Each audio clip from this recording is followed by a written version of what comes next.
So we were down there in the 2-year anniversary of January 6th.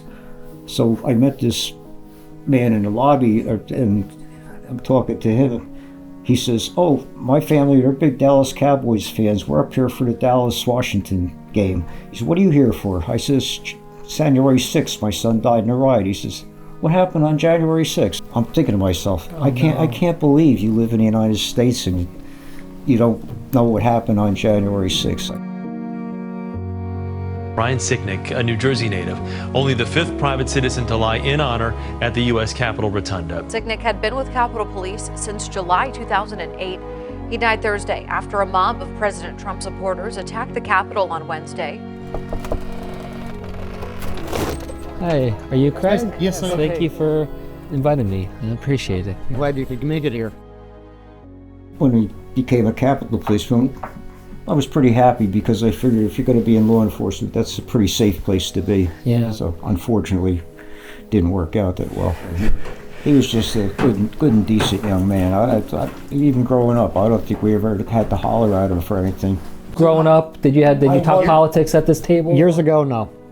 When Brian died, the first one to call offer his condolences was Joe Biden on the phone. He was crying on the phone. Meanwhile, Trump keeps talking about how he's looking out for police officers and law enforcement in this country. Did you see that article in the Daily News? Well, where's that newspaper article? He goes to New York, shows up for one person and says, "I back the police." No, he doesn't. He sent a mob after him. Yeah. Oh, there I am too. There you are.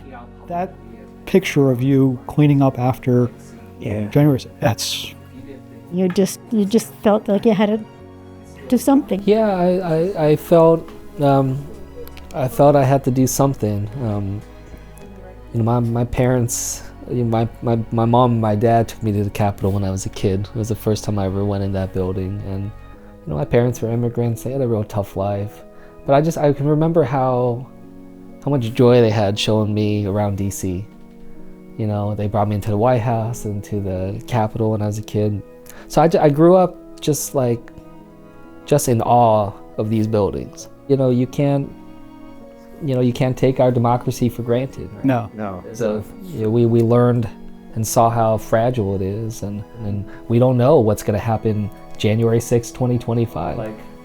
It's kind of scary. Yeah, I mean, I got a 6-year-old and 8-year-old, and I often say I worry about what kind of America they're growing up in. Mm-hmm. I had hoped at that point that maybe the events were so shocking that it would kind of pull us back from the brink of our politics, and get us to realize that we've gone too far as a country, and that this is too much. But unfortunately, within just a few minutes of reconvening, just immediately Republican colleagues of mine just started giving speeches again about the stolen election. And now you have people that are denying that anything happened at all.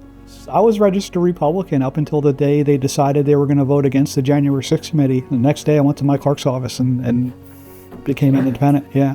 I still believe it's fixable. I still believe that we can do this, and I'd have to believe that you all wouldn't be speaking out publicly and trying to honor Brian's legacy if you didn't think it was fixable too.